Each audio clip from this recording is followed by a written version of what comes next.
Welcome to HomeFront Sitrep. I hope you're in for a great show today because I'm just a veteran talking about what's on my mind and maybe yours. You can find HomeFront Sitrep on Apple, Amazon, Spotify, or wherever you find your favorite podcasts. You can also check out HomeFront Sitrep's YouTube channel.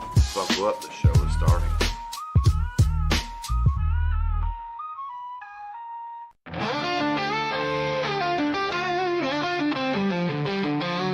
Out on the edge of the battle and back, we've carried the weight and we've walked every track. From desert dust to the fire at home, we've learned how to fight, how to stand alone. But no one tells you what comes after the war, when silence is louder than the guns we bore.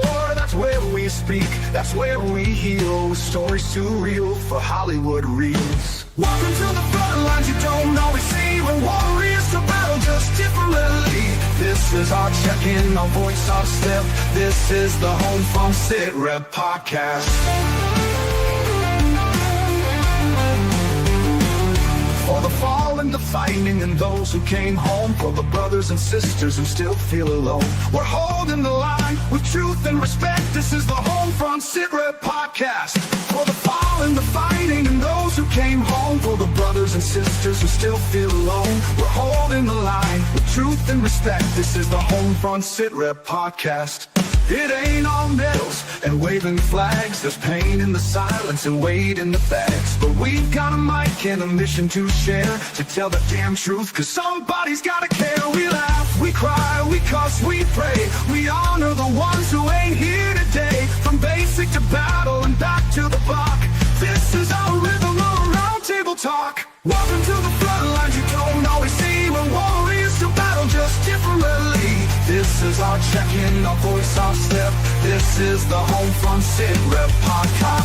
Still heavy in dreams out of reach, full of lessons the textbooks could never teach. We're sounding off, no filter, no prep. This is the HomeFront Sitrep podcast.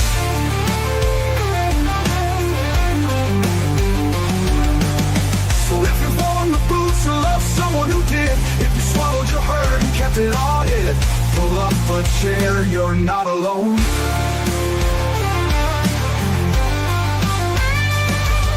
Welcome to the front lines you don't always see, where courage meets scars and raw honesty. This is our anthem, our truth intercept. This is the HomeFront Sitrep podcast. For the ones still standing and those we've lost yet, for every single story we'll never forget. We speak so others won't forget. This is the HomeFront Sitrep podcast. Real talk, real facts, real life. HomeFront Sitrep podcast, where the mission continues.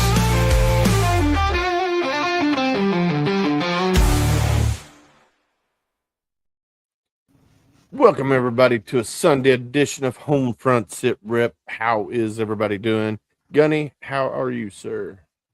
Out freaking standing is how I'm doing today. Had a great weekend. Sorry I had to jump off tip of the spear early. The wife and I had a very long drive. It was for me it was a short drive, 8.5 hours, but had a good drive to DC, little to no excitement. And we had some snow up here in Northern Kentucky when we left.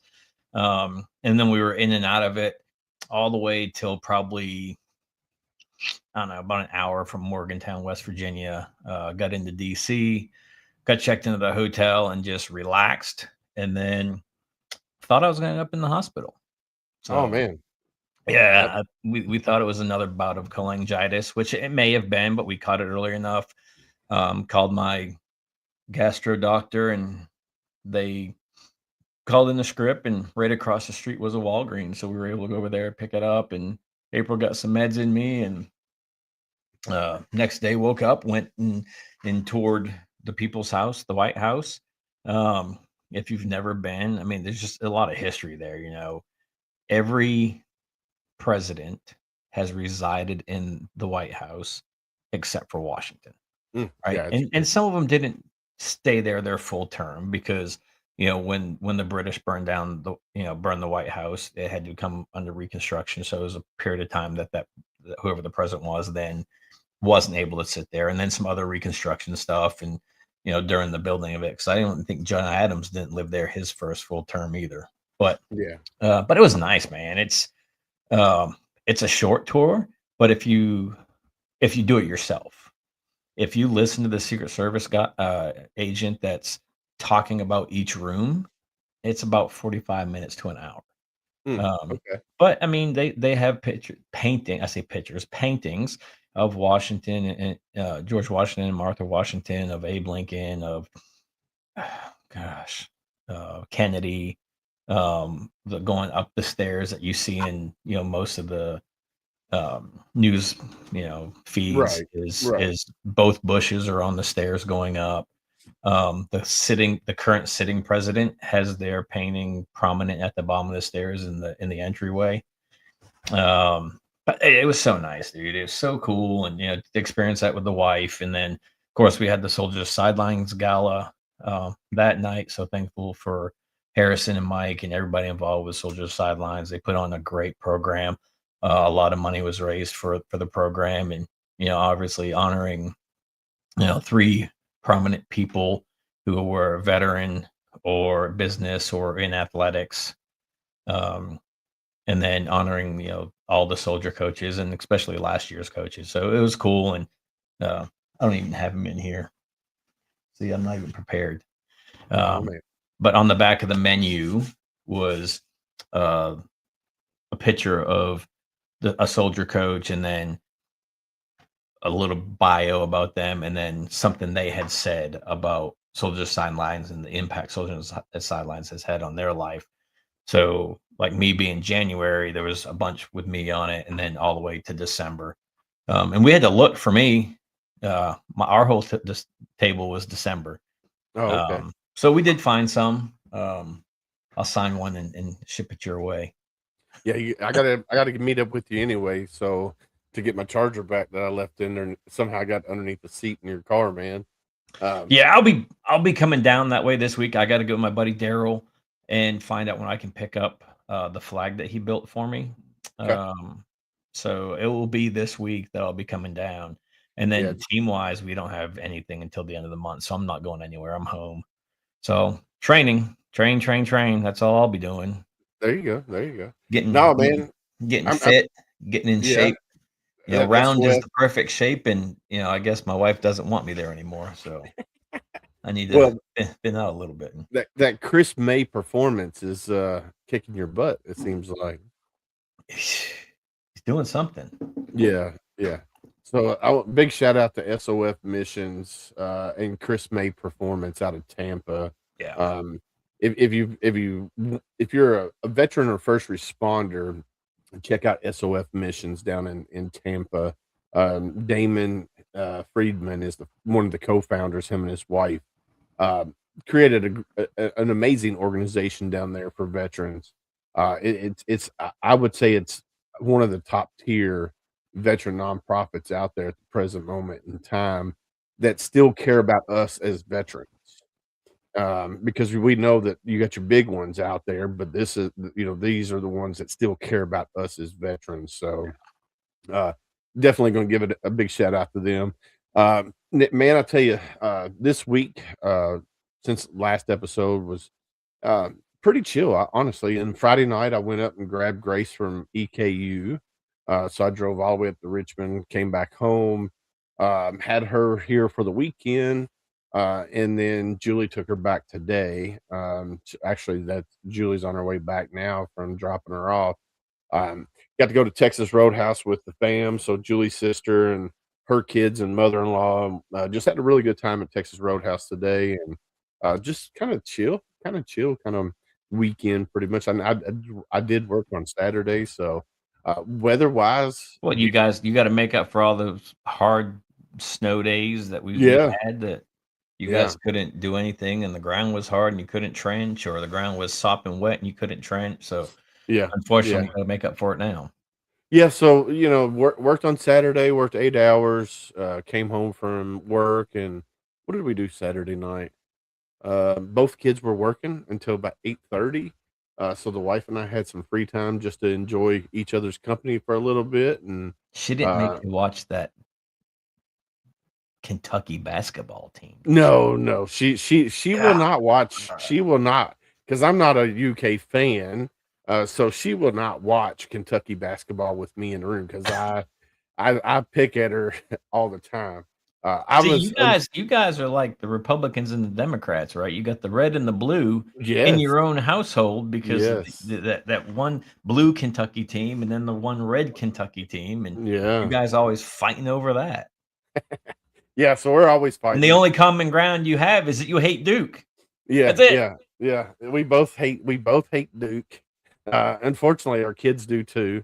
But it is what it is. You know, U of L lost and Kentucky won, so I had to hear that. But I did have to remind her when we played Kentucky this year, we did beat them in basketball and football. So that kind of quieted her mouth down a little bit, but not too much. So uh, No, just for a second. yeah, Just for a yeah. second. She's I know she's how your wife definitely is. she's definitely one of those obnoxious Kentucky fans for sure. Um, the ones you always hear about all the time. So, but no, other than that, man, it's been a pretty chill kind of week. I've been reaching out to some other nonprofits and scheduling things for Kevin getting says them. he's ready whenever you are. Him and Sandy both came to the gala to support myself and Soldiers of the Sideline. So I sent you his number last week. So reach out so you can talk about boots and beaches, what they got Yeah, coming up there. yeah, definitely. The Boots to Beaches, is that the one you're talking about? Yeah, Yep. yeah. Yeah, we could definitely. I need to reach out to them tomorrow, get them scheduled. But no, so I think we're pretty much booked out. Um, for March, I think we might have a few dates left, but I I think got to there's get to. one day. I'm not here the last weekend. I'm in Maine Yeah, the last Sunday, Monday. yeah, So we got to get you to record a couple of the words of wisdom. words of Yeah, wisdom. I'll Yeah, do that tomorrow and get them to you. yeah. That way we'll have them for that last weekend anyway of Yep. March. So today on the show we got Warriors Mountains Rivers Adventure. We got them on tonight, which we're getting ready to bring them up on the screen, and we're gonna chat with them for the next 45 minutes or so. And then tomorrow we have Josh White. I'm trying to place uh, who Josh White is. I want to say Josh White Racing. Yeah. That's where he is. He's a NASCAR He's a Marine, driver. correct? And he's a Marine, yes. Served in the Marine Corps Reserve, correct? Reserves, yes. He actually has two cars in the ARCA, I want to say ARCA series at the present moment, on the dirt track at the present moment in time. But he's working his way back up to NASCAR into the Sprint Cup and the It's not Sprint anymore. yeah, but you know what I'm talking It's the about. Cup series. The Cup series The and Cup series. so he's trying to work his way back up. So Yeah. I'm super excited about that. But anyway, so tonight we have Warriors Mountain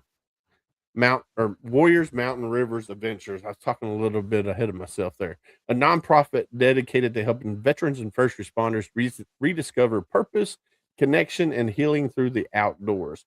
Founded by Robert and Amy Nuttall, WMRA takes those who have carried the weight of service into the mountains, onto the rivers, and into immersive outdoor adventures designed to rebuild camaraderie and restore the spirit. Man, they go a little bit everywhere. So we were going to discuss why nature-based healing works for trauma recovery, the power of brotherhood and sisterhood after service, how outdoor challenges rebuild confidence and resilience. Some things that we've already touched on pretty much, but we're going to bring it out on a different level. What do you think, Gunny? We've had a lot of outdoor, eccentric nonprofits on the show.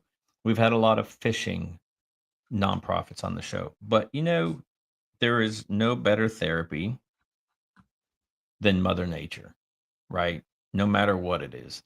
And I don't care if every single show we have a fishing nonprofit on the show. I don't care if we have a hunting nonprofit on every show, or if you just want to get immersed in nature.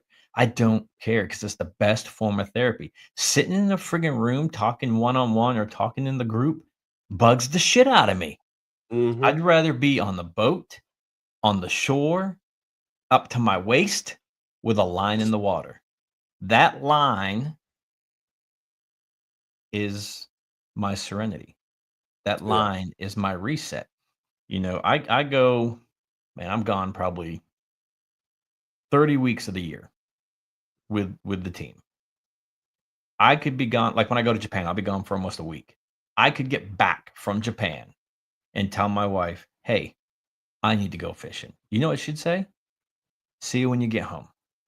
Yeah. Let me know when you get there. Let me know you're safe every night. And when I get home, I'm a different person. She doesn't care because she knows. Yeah. And we talked about it. Mine is just being outside in nature. I don't care if it's hiking, if it's just going out to a cabin in the middle of the woods and enjoy nature and just, wake up 0 dark 30, go out and sit next to a creek somewhere and just watch nature wake up. Whether I'm deer hunting, whatever I'm doing, squirrel hunting, deer hunting, turkey hunting, whatever, or just going out there and just sitting and just listening to the water flow, the sun come up, feel that first ray of sunshine, listen to the squirrels and the birds. Yep. And Frig them squirrels, man. Squirrels and chipmunks. Yeah. When you're hunting, you don't want to hear them because they let everybody know where you're at. Oh yeah, they definitely The do. hell with it. And they eat the shit out of my wife's bird food from the bird feeder. We got to make Or sure not they don't them do and that.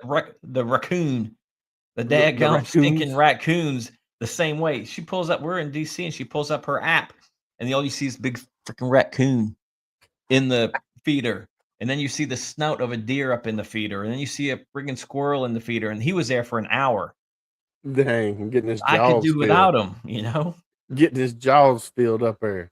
Anyway, we're wasting Robert's time. He's sitting there back there listening to us run our sucks. We've already introduced the nonprofit. We went off on tangents. I went off on a tangent. Let's stop dicking around here and bring him on. Let's do it. Welcome to the show, sir. How are you? I'm doing well. How are you guys?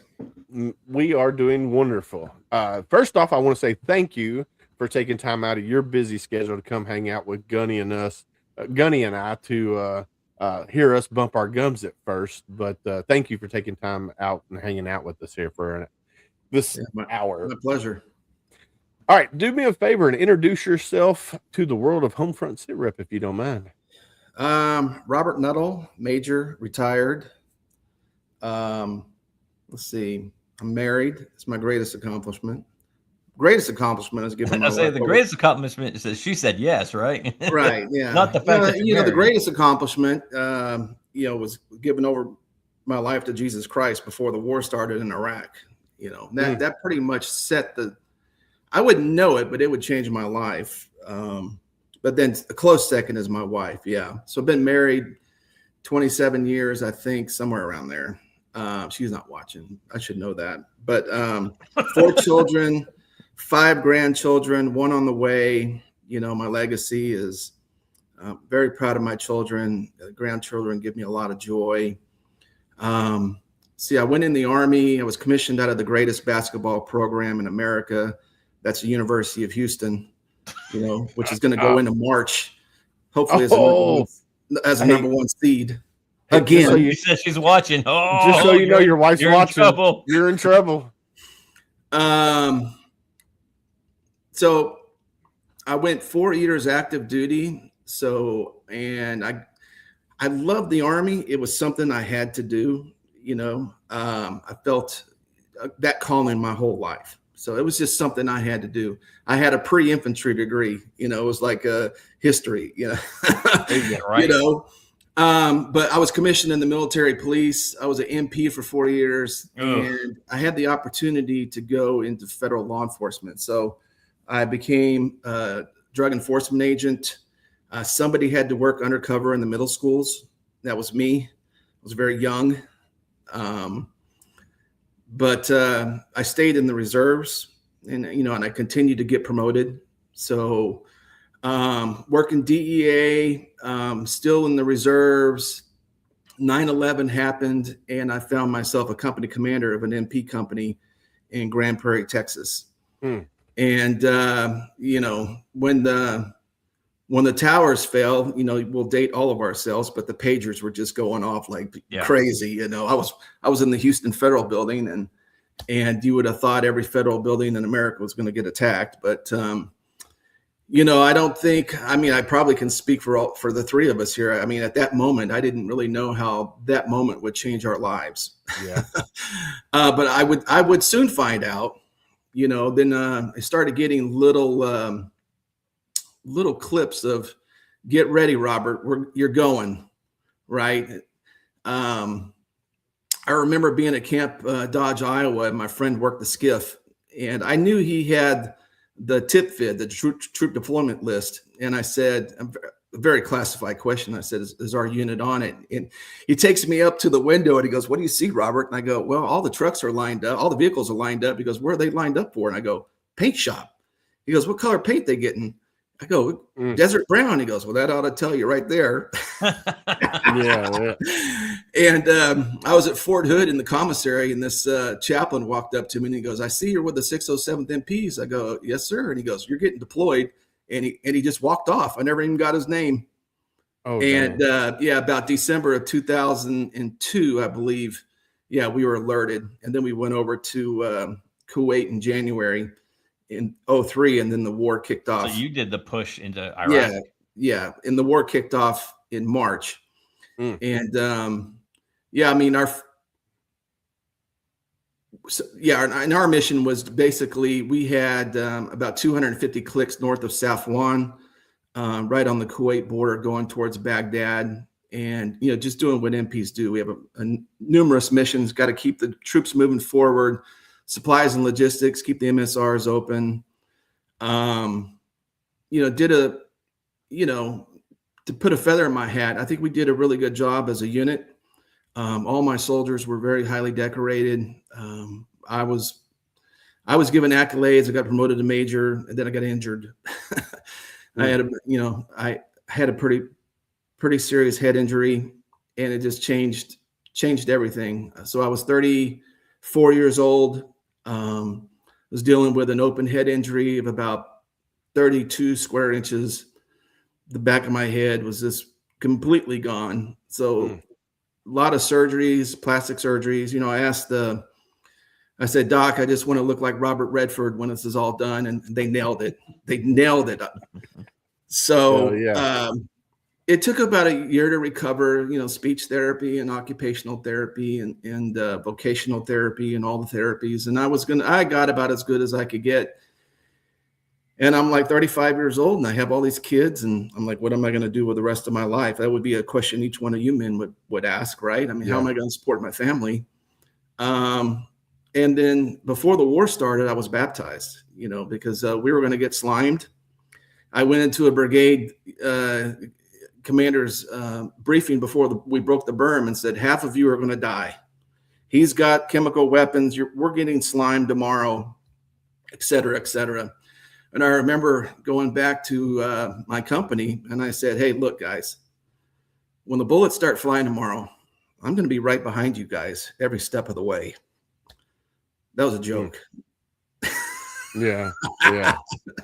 We needed a little levity at the moment, we were wearing the J list, the equipment with the lowest bidder and everything else, we were all pretty scared, but the Scuds were coming in about 7 a day. I think we were going into MOP 4, and the NBC vehicles, I forget what they were called. They were running everywhere doing their sniffer test, and our M8 alarms were going off, and we're popping M256 kits, and everything is all NBC, at least for the first 3-4 months. And then we pretty much got beyond that, and then it became just like a regular ASIP,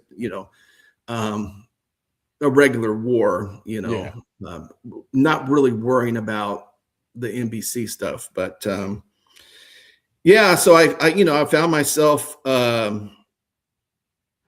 unemployed, slightly disabled, cognitively not where I used to be.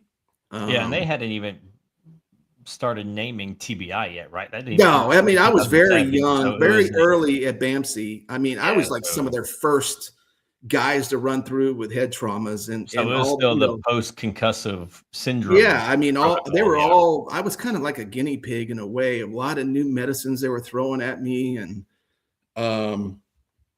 But I went to the VA after all my recovery, and I was like, what am I going to do with the rest of my life? And I was praying and praying. I thought, I played football, and I was like, maybe I could be a coach, or something. I felt like, my whole life I felt like I was serving. While I was serving in the Army, I was serving in the DEA. I felt like I was serving my country, making the world safer, my neighborhood safer. I mean, really, it really felt like that for me.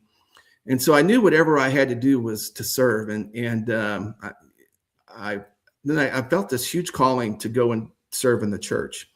So I went to the VA and I said, do you mind if I take a class? And they go, Robert, you can't be successful in school. Cannot be successful. They said, we're looking at your neuropsychological evaluations, and there's no way you can. I said, I don't even remember taking those. And they're like, well, that's my point, And I'm like, so I kind of got snotty with them, and I'm like, you gonna let me take a class or not? So they let me take a class, and Southern Methodist University had a satellite campus in Houston, and I took a class and got an A. And 4 years later, I graduated seminary. And I served in my local neighborhood church for 8 years. And the whole time I had a side ministry of where I ministered to veterans. And where I live is a very patriotic area. And we probably had the highest concentration of World War II vets anywhere in the country, without exaggerating.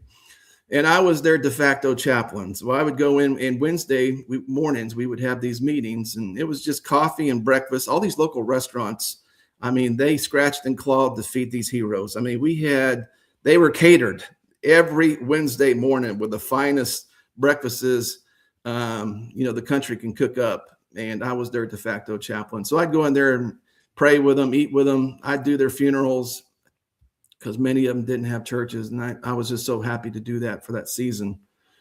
And then it became time to leave the church. And so I was like, well, now what am I going to do? And this is about the beginning of COVID. And my wife and I, she's from Colorado. And I said, we wanted to buy a retirement home. And the criteria I had is I wanted to be able to fly fish. I needed to be able to afford it. And I wanted to be able to ski because I do adaptive skiing. Nice. I use outriggers on my hands because my left leg doesn't do what it's supposed to do sometimes. So about 80% of the time I'm skiing fine. The other 20% is pure terror. Oh, dang. Because I can't get my leg to go. So I use these outriggers and I can get around the mountain pretty good. And so I found this little town called Pagosa Springs. I had a Marine buddy, Gunny. He invited me out there and fell in love with the town and brought my wife up. And we started, she fell in love with the town, and we started house hunting, and we found this house. Could afford it. And it's right on the San Juan River. It was a 3-bedroom, 3-bath, really nice home. And the first time I went up there, I just felt this pressure in my heart, and it was like, you got to share this with some other people. And I'm like, I can do that. And so I did like a little test run in January of 2021. I brought 6 vets up, kind of like-minded. They were amateur woodworkers like me, and brought them to the house and went over to my Marine buddy's place, who has a wood shop, and we made fishing nets. Oh, and nice. In our spare time, we went fishing and we did a little hiking in the mountains. And I said, that's all the confirmation I needed. And applied for a 501c3 right at the beginning of COVID. And that's when all of the major nonprofits shut down. Yep. Every single one of them. Yep. In a time, and this is my own feeling, but in a time when the vets needed them the most, they weren't there. Yep. And they let the lawyers They let the lawyers take over the warrior spot. Yep. Yeah. All these CEOs, some of them, like Project Healing Waters was commanded by an 06 Marine. I mean, like Silver Star stacked, and he just gave it up to the lawyer. No more trips. No, nothing. I was pretty involved with them. And then, they started opening, oh, look, Robert, let me see your vaccine card. Like, you can't ask for that, bro. What are you talking about? First of all, we're meeting outside in a pavilion. If you get COVID meeting outside, tying flies, then that was God's will for you, bro. you were just meant to have it. And I'm not giving you my vaccine card. I'm not giving you my shot record. That is illegal. You can't do that. And so it just, all through COVID, we ran trips. Every month I ran vets up there to Colorado. And Colorado, this town's a 4-season town. And we just take what the season gives us. Mm. You know, in January, we were, ice fishing. We were fishing on Gold Medal waters on the San Juan River below Navajo Dam. I mean, we went snowmobiling up there, some light hiking, and then we hit the hot springs. And so when we go back in May, it's going to be whitewater rafting. So we're going to do a lot of whitewater rafting because of the snow melt, and do some fishing, some hiking, and all that stuff. So looking for a good time in May. But yeah, so I founded the organization on the way that I healed, and it really was through outdoor therapy. I mean, to me, the closest I am with God is with a fly rod in my hand on a mountain stream. And I'm telling you, just the piece of the river, the million colors of river rock rippling over the river. I mean, it's, to me, that's heaven, you know. And then it's just combat multiplied when you're there with your veteran brothers and sisters, okay? Because we have to heal in community. Well, I mean, there's the talking of the poo. There's the bragging rights, right? So it's that you're building that camaraderie over the stream, over the lines, right? And it's not the telephone line, it's the fishing line, right?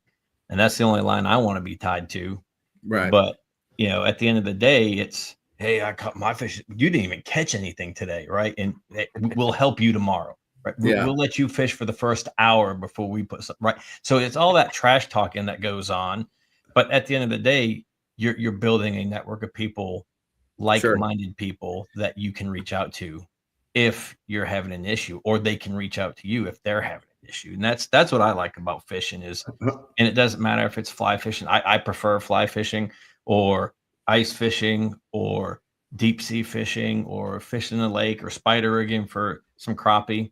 It's just that time together. You're at one with nature. And that's truly one of the only times that you are a fisher of men, right? And you're helping these vets overcome some of the issues that they may have. When we set up the nonprofit, I did not set it up as a religious nonprofit. I mean, it would have been easier in the South. I could have walked into every Baptist church and just asked for money for my vets and everything else. But what I really felt, and I'll share with you guys, is God was just asking me, you know, in the middle of COVID, when legitimately probably 22 veterans a day were committing suicide, I felt like God was just saying, Robert, do what you can to stop the killing. Just put your hand between the hammer and the primer, you know, just put your hand right there and let it snap you. And so our first mission statement is to disrupt the epidemic of suicide in our community. You know, we have a very small, misunderstood community. And I think the suicide epidemic in our community is an embarrassment to our country. One of the biggest embarrassments ever. I mean, if you juxtapose the number of vets that have committed suicide with the Vietnam vets KIA, it's almost double. Think about that. Yeah. And that's alarming to people who have never heard that. They're like, are you kidding me? No. And that's not hyperbole either. That's truth. Unfortunately, that number keeps climbing. You know, they say 22 a day, but if you really dive into it, unfortunately, it's more between 45 to 55 a day that commit suicide. And and Gunny and I, we talk about it all the time on the show, is too many people are talking the talk. We don't have enough people out there walking the walk, because that's what it's going to take. You know, they spent billions on friggin' awareness. There's awareness. You turn your head and there's awareness, but there's not enough people out there friggin' walking the walk and actually doing something to help combat. Because you could sit here and you could talk. There are because there are a lot of nonprofits that are doing the right thing to help combat it. Our lawmakers, all the decision makers, the VA are not doing anything to combat it. Hey, go take this class, take this pill. It's going to make you feel like crap, but here, take it. If they would spend the same amount of money as they did raising awareness, as they would doing taking an action, you'd see that number come down. Yeah. But it takes the small nonprofits to reach what they can. Yeah. They're doing their part. Yeah. There's a lot of them out there doing their part. Trying to fill the Problem is gap. Our government. That's all we're trying to do is fill Our the gaps. VA's not. Yeah. Yeah. So And then, go ahead. Yeah, our Go first ahead, Rob. mission was to disrupt suicide. And the second one is, like you guys we've been talking about, is I believe that you have to fight PTSD and trauma from a position of strength, because the enemy is too formidable, right? Yeah. You have to respect PTSD. And the way that my life is right now, you have to be strong physically, you have to be strong mentally, and you have to be strong spiritually. And when you fall in any of those one or two or three spots, who comes knocking? Yeah. You don't even have to be religious to understand that demons come knocking. As soon as you start, I got a 3-day migraine, and all of a sudden, here's the devil whispering in my ear saying, Robert, you are just a worthless POS. You're not even a shell of the man you used to be. You used to command troops in combat. You used to be this, this, and this. And you are, this is all stuff whispering in my ear, and you don't even have to be religious, and that's happening. Oh, yeah. And, I was just thinking about, that poor vet, about the agony he must have been in about 2 months ago to walk into the San Antonio VA and kill himself right there in the lobby. Yeah. Imagine the demons he was hearing. Yeah. I'm sure if you go back and look, that VA said your case isn't severe enough. What he did was a statement. Well, it happens all the time. It happens all the time. It happened here in Dayton, Ohio. It happened right here in Dayton, Ohio, multiple times. Yeah. Right? There was a case out of Atlanta where the kid went 3 different times to the VA with suicidal ideations, and they're like, your case isn't severe enough. And he finally wrapped himself up in a curtain for the bathtub and ended it. Yeah. Because the VA wasn't doing what they're supposed to do. Yeah. Yeah. They weren't taking care of us when they said they would. It's tragic. And, I do what I can. I tell this story to some people, but there was a young Navy veteran who we were going to take on a trip. Now, her MOS in the Navy was a chef. I don't know what MOS that was, but that was her job. She says, Robert, I would love to cook for you guys. That would make me happy. And I'm like, sure. Cooking's not my thing. I do it, and I'm a host, and I serve veterans. But I said, if that makes you happy, we're going to make it work. Give me your grocery list. I'm going to buy the things. We'll make it happen. And we had this game plan going. And about a week before the trip, she calls me and says, I have a work conflict and I can't go. And I said, well, we'll get you on the next one. No worries, right? 2 months later, she kills herself. And I think, could my program have made a difference? I don't know, but I think about it. And she was young. She was probably early 30s. I think about that. But, I tell people our program saves lives. And I said, it's not hyperbole. I hate hyperbole. I said, we save lives, and that's real. That's ground truth. And it's more than just a fishing trip. It's more than just rafting or hiking or whatever. It's sitting around the dinner table family style, because our third point in our mission is, the number one thing vets miss the most when they leave the service is the camaraderie. And we do that organically. We usually bring out about 8 vets on our trips, and that's a squad. And every service understands a squad. The house holds 8. I can sleep 8. I bring 8. And I put 8 around the dinner table, and you would not imagine the things that come out. On our last trip, we had a Vietnam vet just break down in tears because he had to bury his son. And, we're getting to the age in the global war on terror. I mean, all of us are plus or minus 5-10 years, right? The amount of wisdom around that table helped him out. It wasn't much that I said that helped him. It was the vets that were around the table that got that man through that moment. And that's what it's all about, you know? And I was just thanking God. I was like, man, these guys are, I mean, what a blessing that was to, you know, to have those guys around there, and they knew exactly what to say to get him through that moment. And it was a tough moment. I wasn't expecting that. I did not know that about him. But I brought guys out that I kind of watch on social media, and they're having a real hard time. Guys that have just lost their spouses. And I'm like, dude, come out with us. You know, Yeah. I'm a trained counselor, so I'm prepared for a complete breakdown with these guys, and they break down, and I talk them through a point where they just feel good about themselves in the trip. I said, this is what your wife would want, man. She would want you out here with these guys. She would want you enjoying life and getting the most out of it and living it to the fullest. That's what your spouse would want. And they're like, you know, Robert, you're right. She wouldn't want me sulking. She wouldn't want me with this much pain and guilt. And you know, for me to help these guys through it is just, you know, I just feel like that's God's calling in my life. And I'm proud to do it. And we're going to continue to do this as long as we're resourced. And there's a need, you know, and nobody in our organization takes a salary. You know, we're all volunteers, and we just put our best foot forward. We have no hidden agendas, no ulterior motives. We simply want to help our guys and our gals, our veterans, make it all the way home completely. Yeah, I mean that's always a positive. That's always something that, as a nonprofit, you strive for.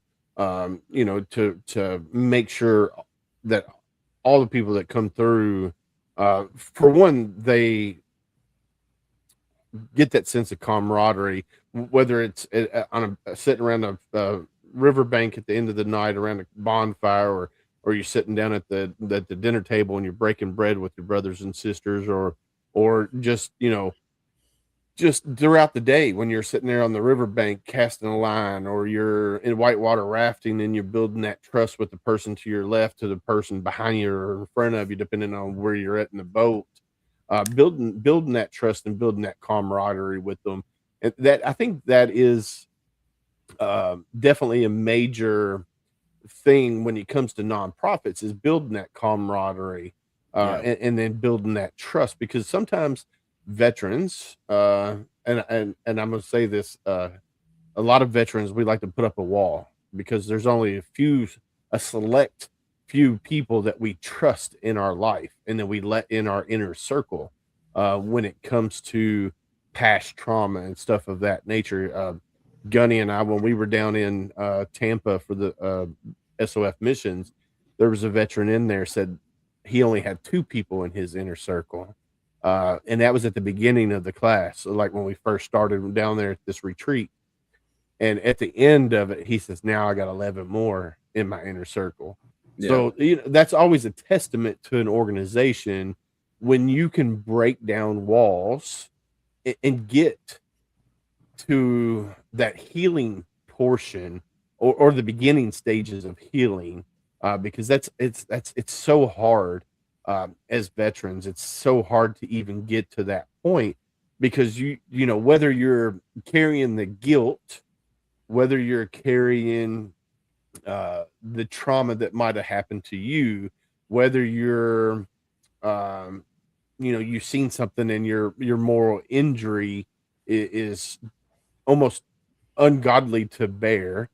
You know, it's one of those things, you got to break that wall. And I'm grateful there's organizations out there that can actually break that wall, because there's too many veterans out there that don't want that wall to come down, because behind that wall they feel safe, and they don't feel you know, granted, there are veterans out there that think, well, hey, I would be better off, they would be better off if I'm not here. But what veterans are not thinking about at that time is, yeah, you might be better off. You're not dealing with the struggles that you were that you were facing, but the people you love the most, now they are dealing with the struggles that you're no longer here. So yeah, I'm grateful for organizations out there like yours that is out there making an impact into the veteran community. My dogs are barking. Yeah. Making an impact into the veteran community where it's helping in your corner of the world over there. Yeah. And it's amazing to see, that happen. Yeah. I mean, we run through probably hundreds of vets a year, and I can't be best friends with all of them.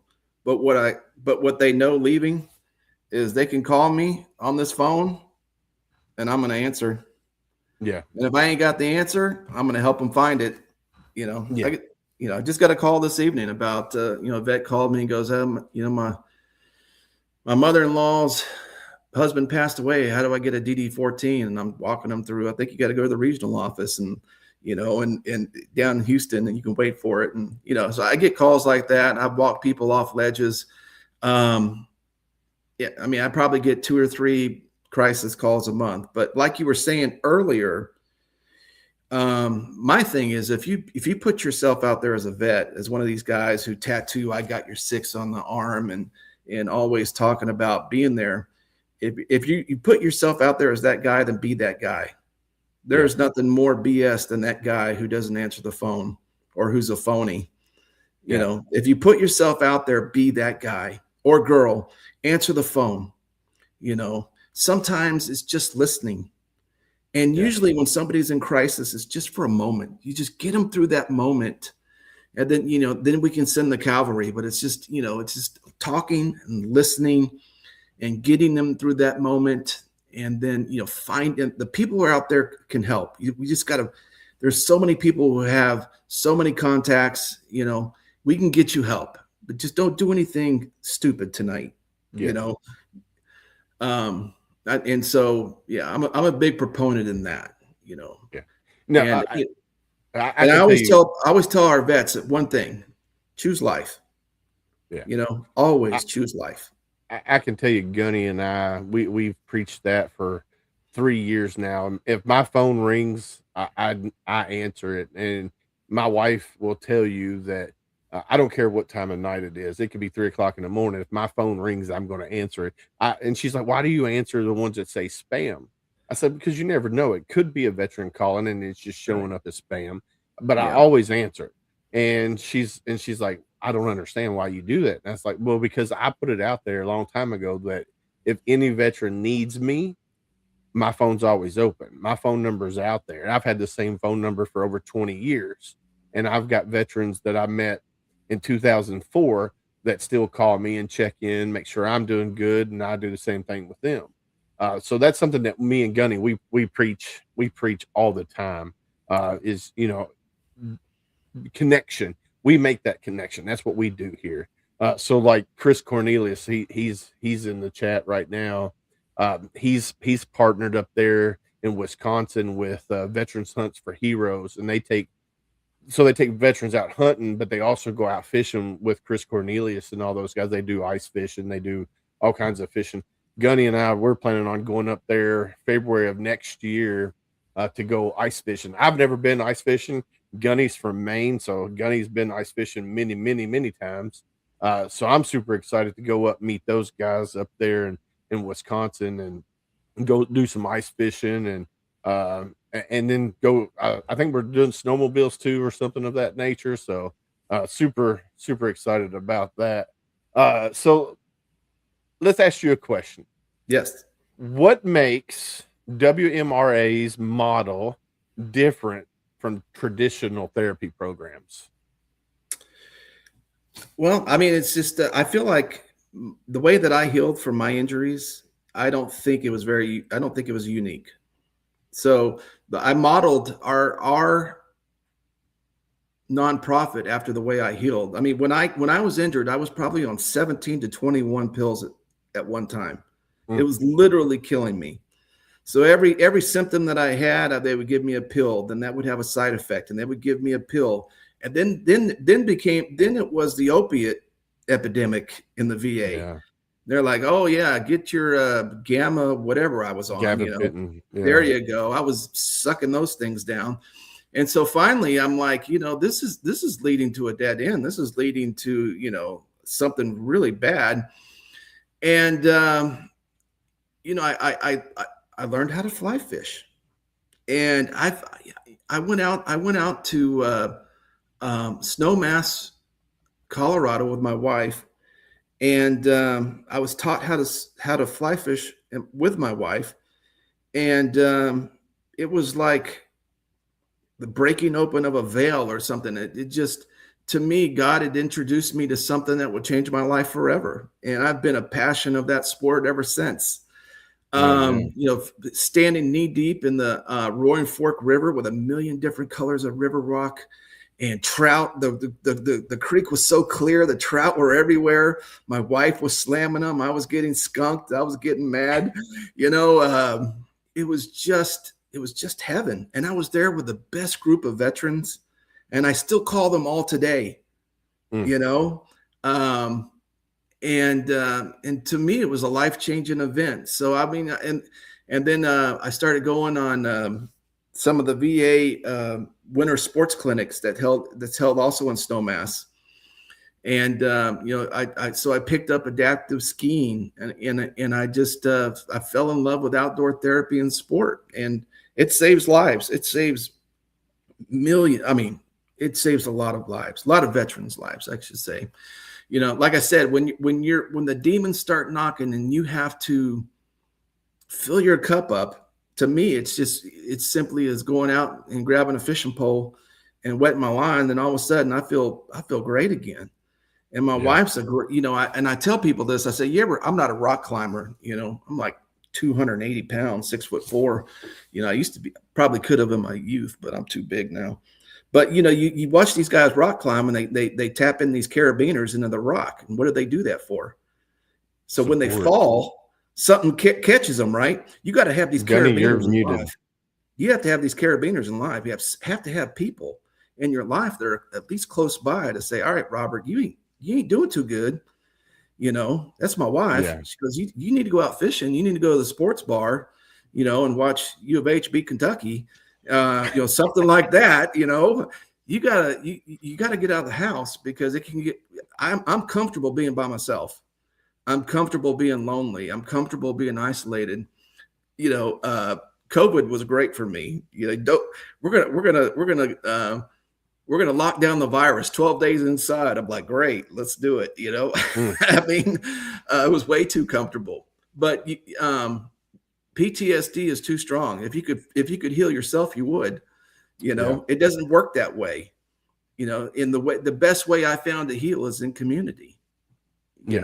And so that's what I preach. That's what I believe. That's where I put my money. I mean, that's where I walk, and that's where I talk. And I mean, I just, with every fiber in my body, I believe that. Heck yeah. So, all right. So upcoming trips for 2026. So we're in March. So you got one coming up March 4th through the 6th, which is fly fishing in New Braunfels, Texas. Yeah. You got March 29th through the 30th. You got a fishing trip in Oklahoma. Yeah. April, you don't have dates yet, but in April you got a fishing trip at Lake Conroe, Texas. We do. May.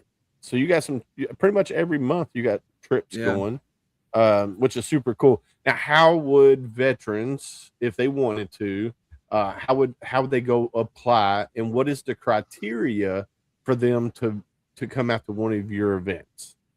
Well, you go to our website, and I think I see the website scrolling, www.mywmra.org. We have an application there, and just fill it out. I mean, all we're really looking for, the application is pretty straightforward. Just want the basics. I don't want any classified information. I don't want your social security number. I don't even want your date of birth. I mean, because then it just adds another layer of work that we have to do.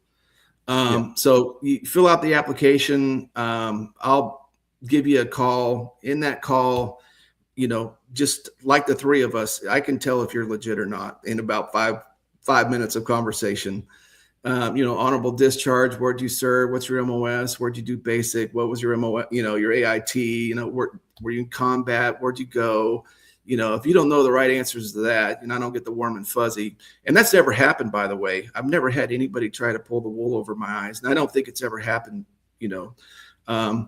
it may have happened to other veteran organizations I'm not aware of, but everybody that I've taken out on our trips have been, fairly solid people, good character, men and women, and like I said, lifelong friendships out of that. But just apply when a trip comes up. I usually put something out, and I'm very active on social media.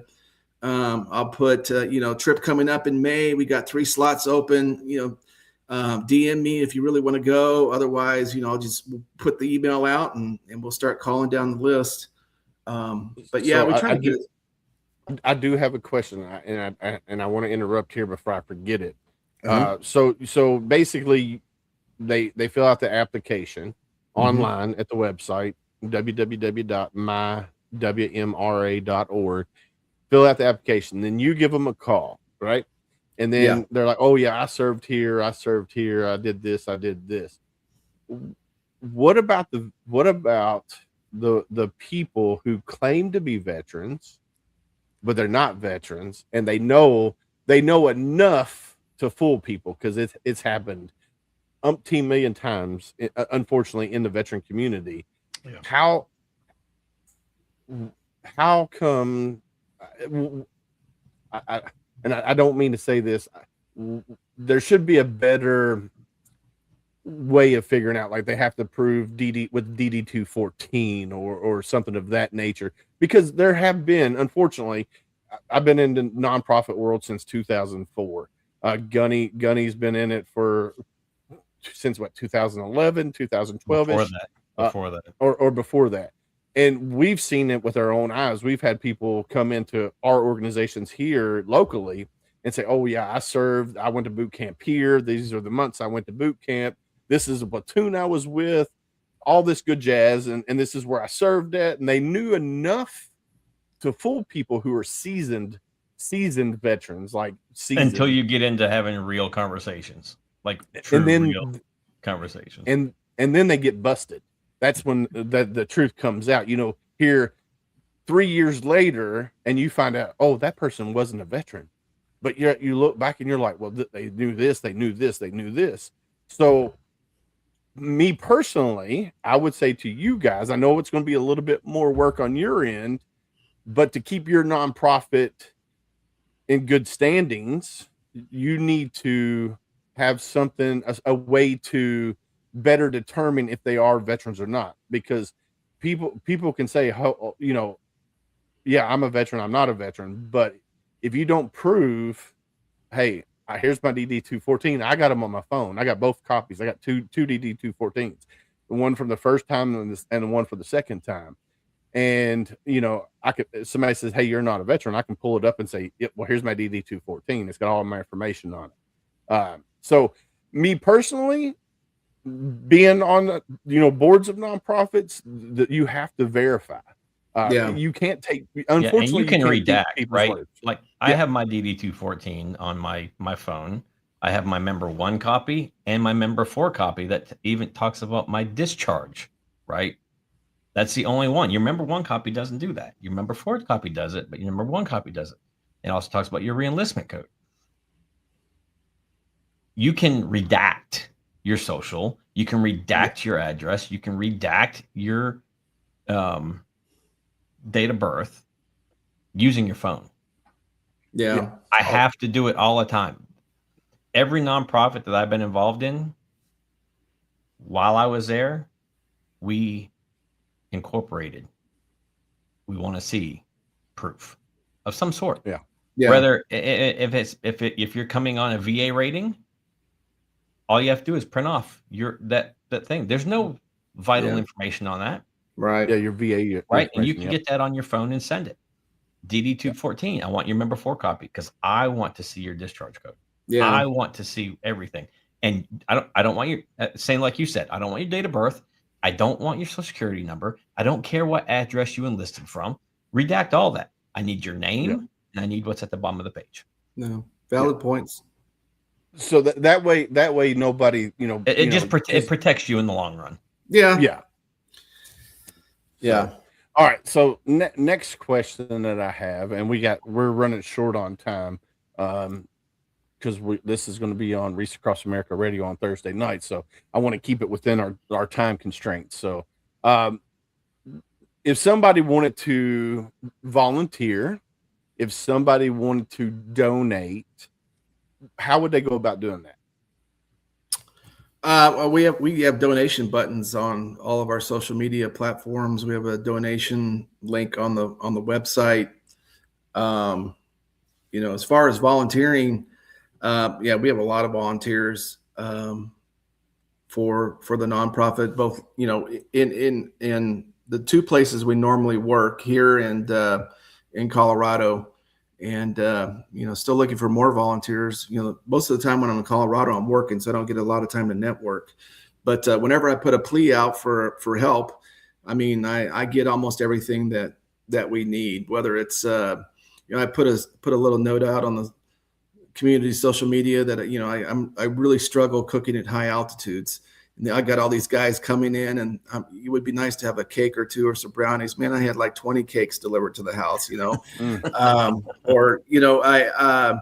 were going down to the river and we were short one boat. And I just said, hey, this is kind of a long shot, but I'm going to put it out there anyway. Is anybody out there with a boat that can take 2 vets out? You don't have to be a guide, but just have a heart for veterans and have a little bit of knowledge of the river.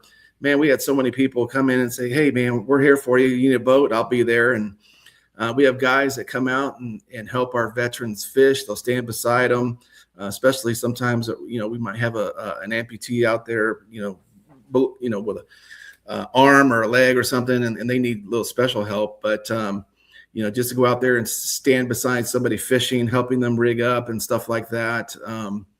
We get most of our activities are actually donated. From the community. That was just their gift, to our organization. And we really appreciate our volunteers, our sponsors who do that. We get fed at the restaurants, virtually for free.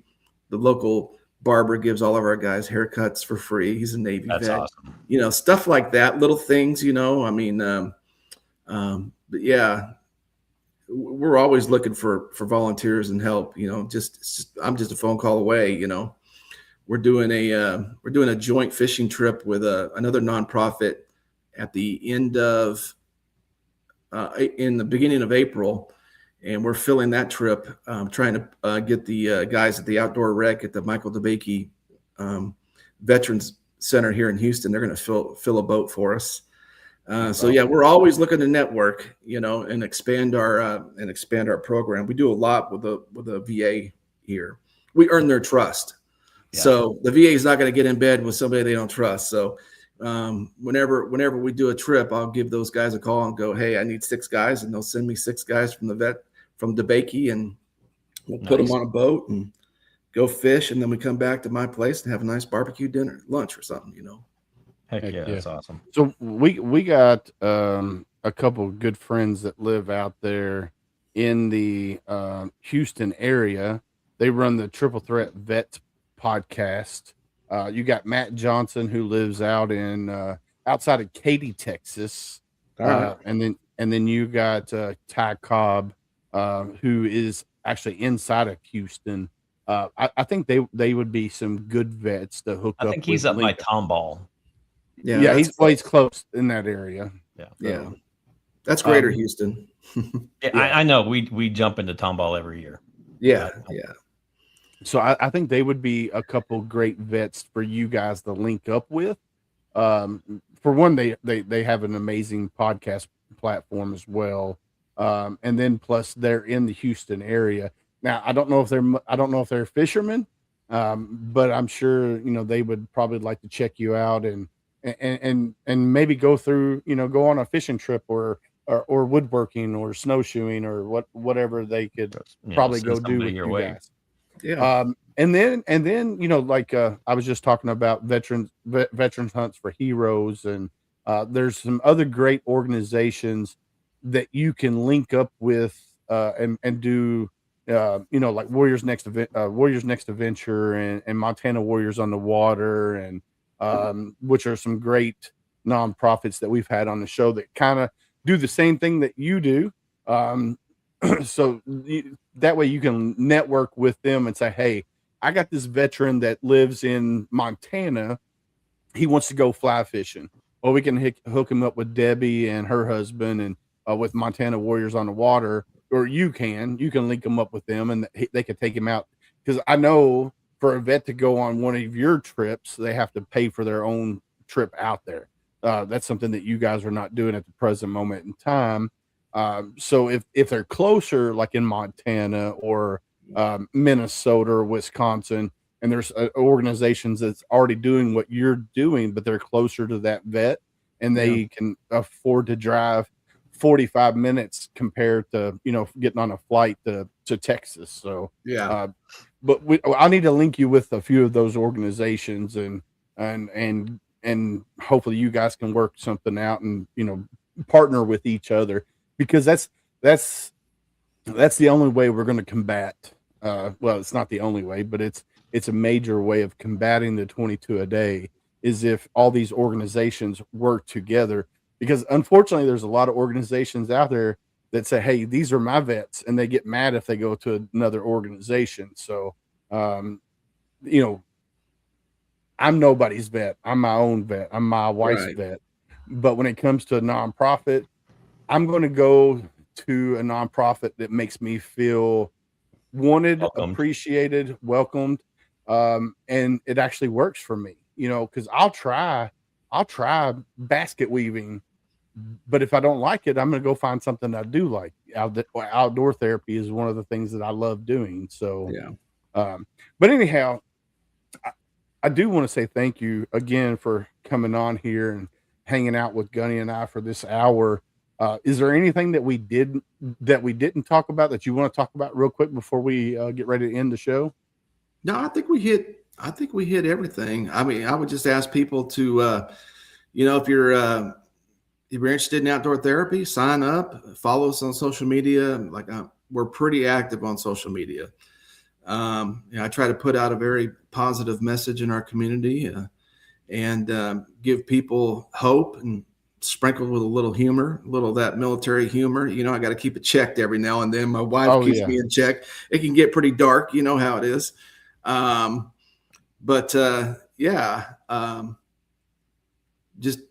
just very, very blessed to be doing what we're doing.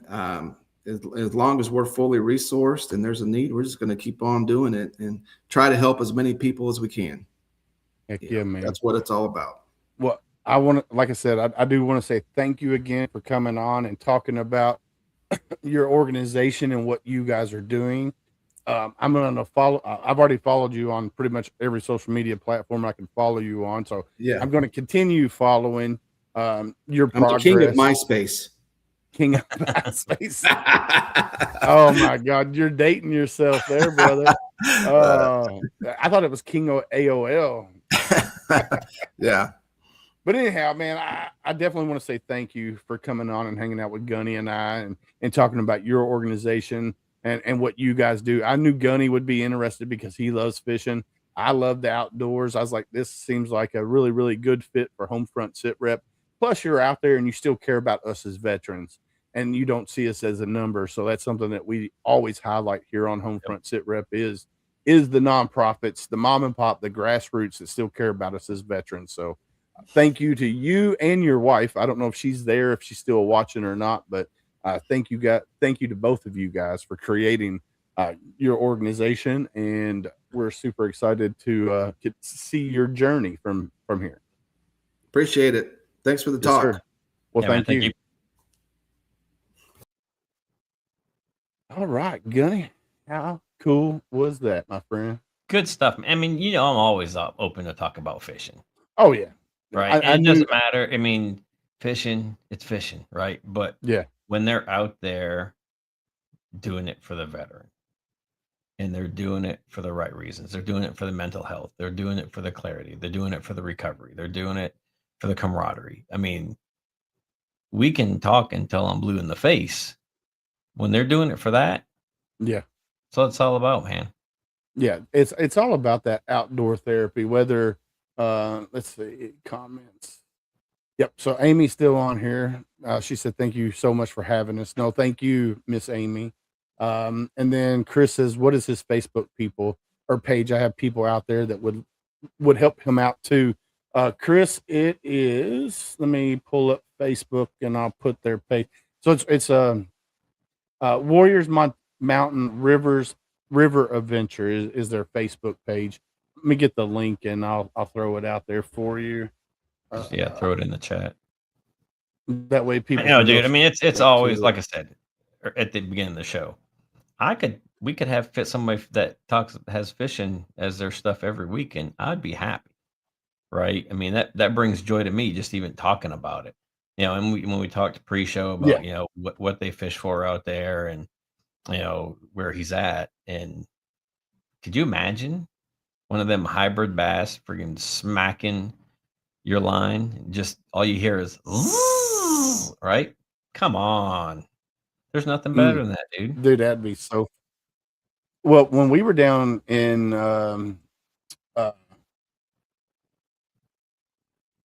where were we for New Year's this past year? Pensacola or the Green Orange Beach, Gulf Shore, Orange Beach area.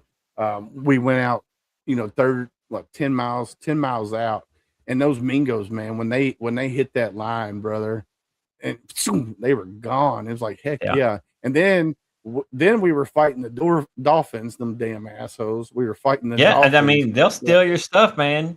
If it's not the dolphin, it's the shark. You got to be careful when you're fishing in the ocean or the Gulf, or you know the big body. Even if you're on Okeechobee, you got to watch for that daggum stinking dinosaur to come get your stuff. So all that stuff. What's going on, John? Where's the bass? Where's the still swimming if you didn't catch them? Because I don't fish for it. Right.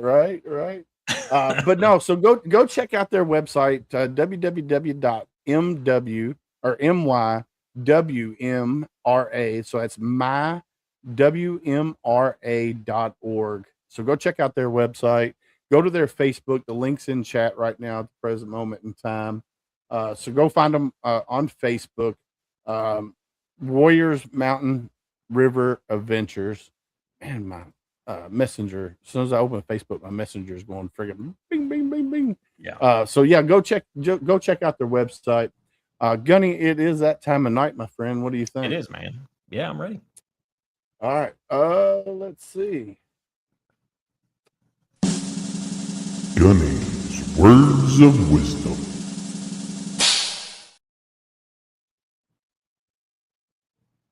A bee does not waste its time trying to convince a fly that honey tastes better than poo.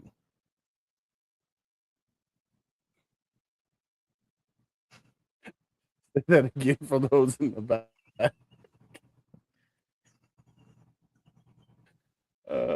A bee does not waste its time trying to convince a fly that honey tastes better than poo.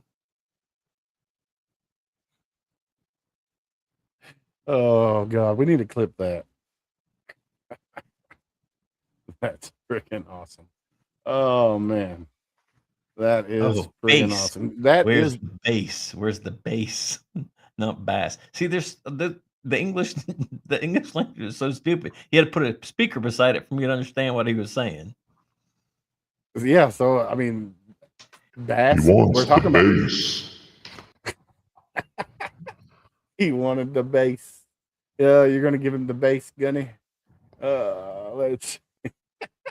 All right, here we go. It's time for the joke of the day. I just said it.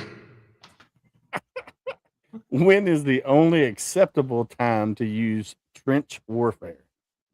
When is the only Acceptable time to use trench warfare warfare? When you're taking a poo? as a last ditch effort. Ah, dunch. Where's Do that we at? even What do I have got? that one on our stuff? Maybe. There we go. Here. There it is. There it is. There it is. Bongo style. That is good. So Chris said, I think he's talking about yours. Words of wisdom. All right, Gunny. It is that time of night, my friend. Yeah, we got to close this thing out. Yeah, you're not alone. You still have worth. You still have value. Don't let the dark days win. Surround yourself with people that are going to build you up and not tear you down. A lot of us gave our youth to our nation, and we lost our identity and our sense of purpose when we left the service. That was only a chapter in the book, my friends. Only one chapter. Amen. To every veteran who carries unseen scars, know this: you're not alone. The battles within don't have to be fought in silence because your brothers and sisters still stand beside you. The uniform may come off, but the bond remains. And together we heal, we rise, and we carry each other forward. And remember the key word: together. Together we heal, together we rise, and together we carry each other forward. Hashtag be someone stranger, guys. Listen, we talk about this on every episode, at the end of every episode. Be someone stranger. And what I mean by that, we as humans, we're more apt to talk to a complete stranger than the ones we love the most. So be someone stranger. When you're out and about and you see somebody and it looks like they're having a bad day, go up to them and say, "Hey, how you doing today?" And if they give you the red flags, "I'm okay, I'm hanging in there, I'm living a dream," ask the next hard question: how are you really doing? Now, when I say that, you have to be ready for that. You have to be ready for that conversation, because it could be a 5-minute conversation, could be an 8-hour conversation.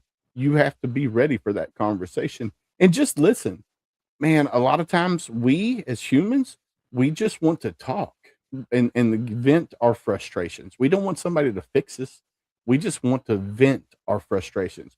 Well, You and men are might, worse about it. Men want to try to fix every damn thing, right? And we have yeah, to just be able to listen sometimes.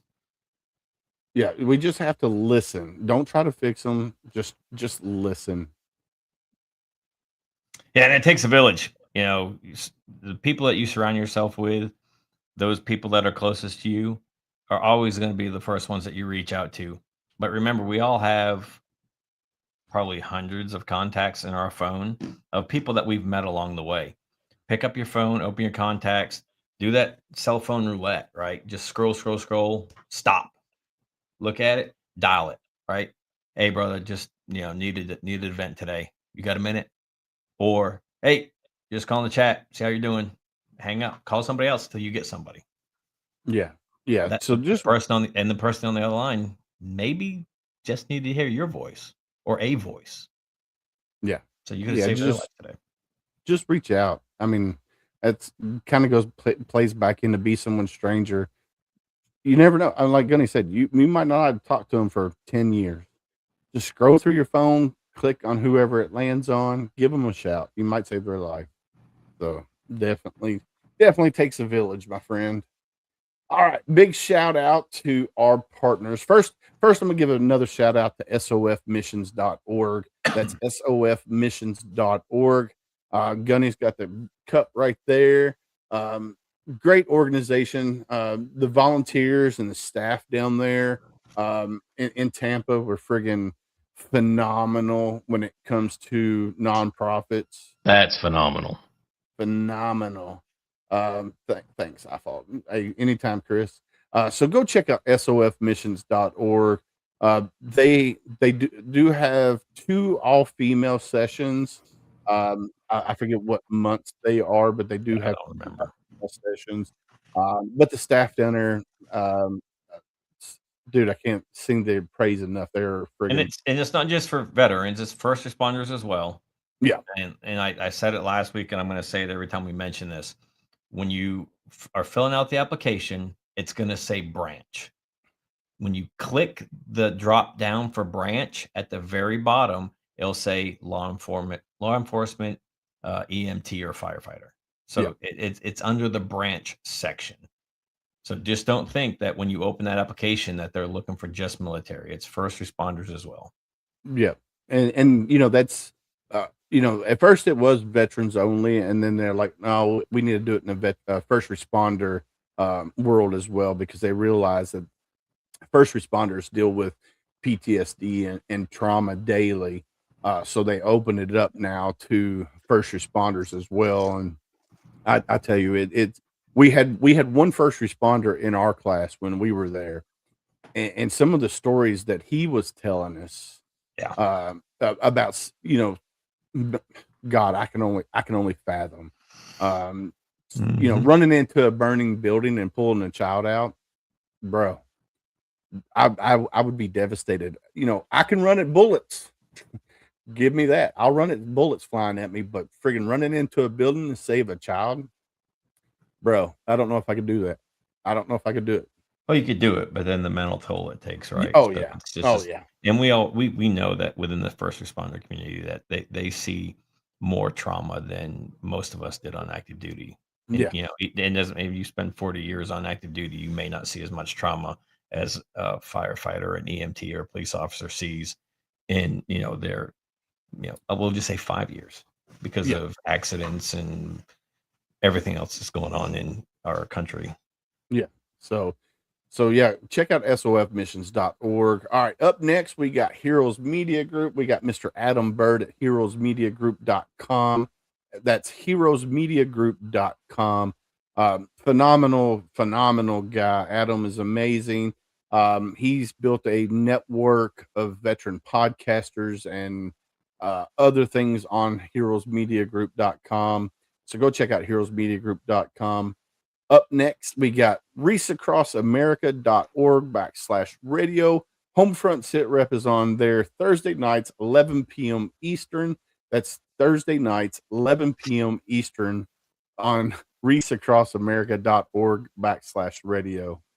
Up next is sameflagsameoath.com, small t-shirt company in Katy, Texas, or outside of Katy, Texas. We have our shirt, the Marine It Down shirt, which is in the bottom corner of the screen there.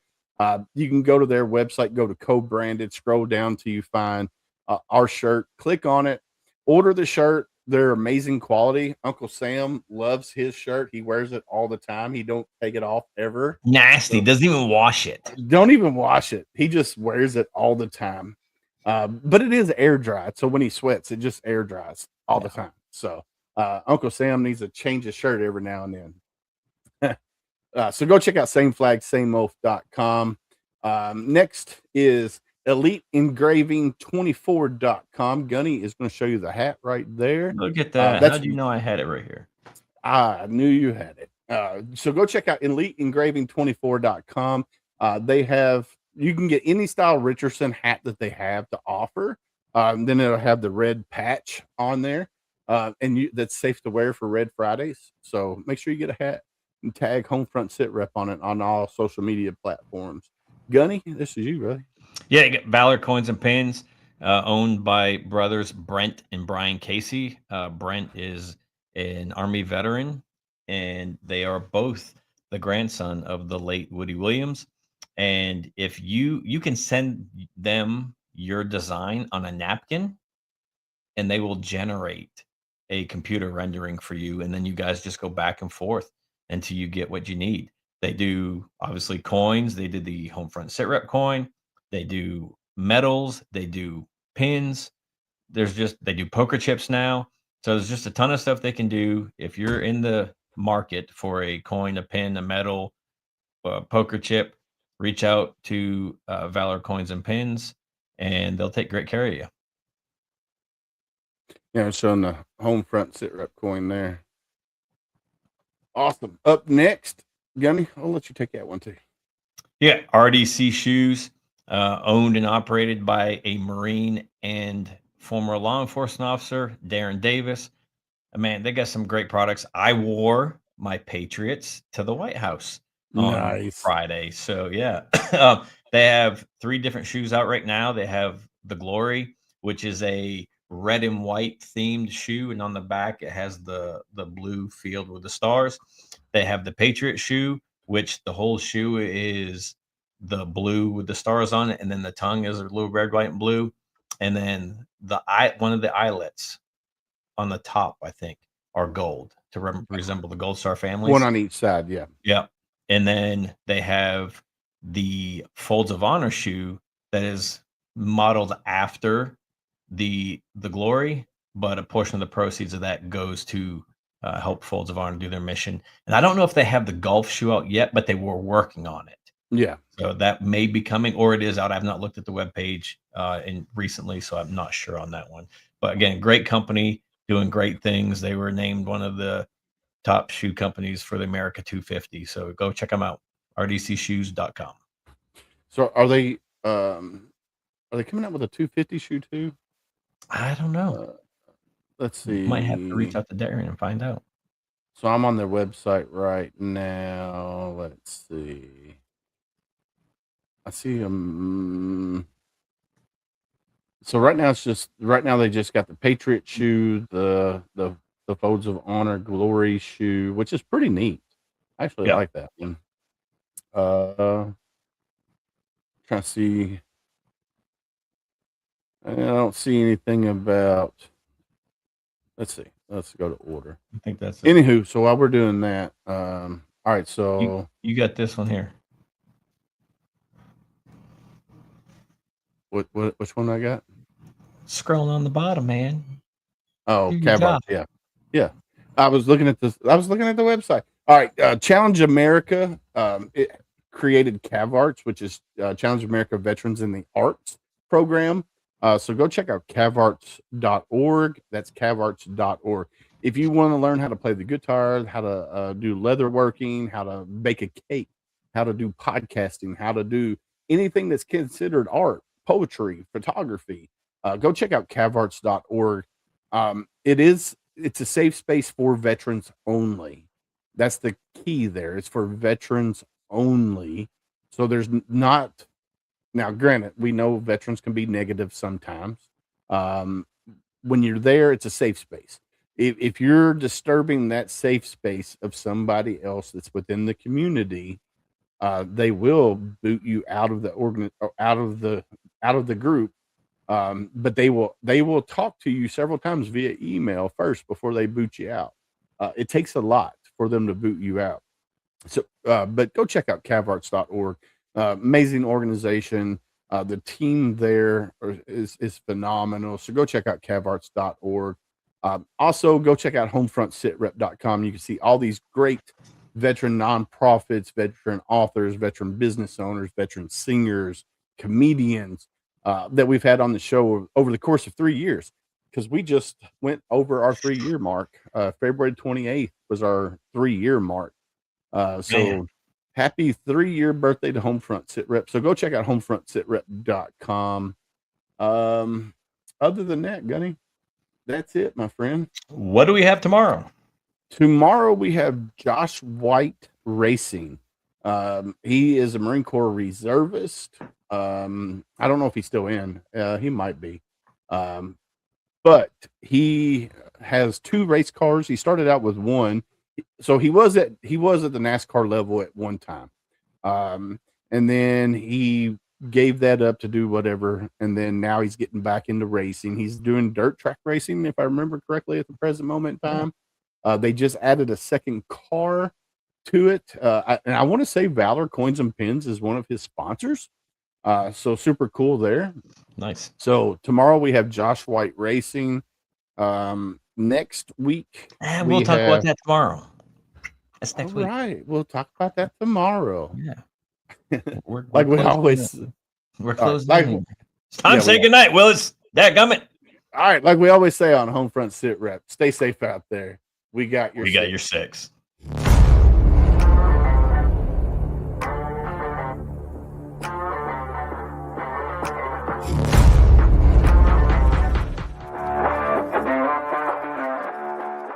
Thanks for listening. Hope you enjoyed the show. Suggestions and comments are always welcome. Cannot wait to have another great show with y'all. Don't forget you can find HomeFront Sitrep on Apple, Amazon, Spotify, or wherever you get your favorite podcasts. Stay safe out there. I got your 6.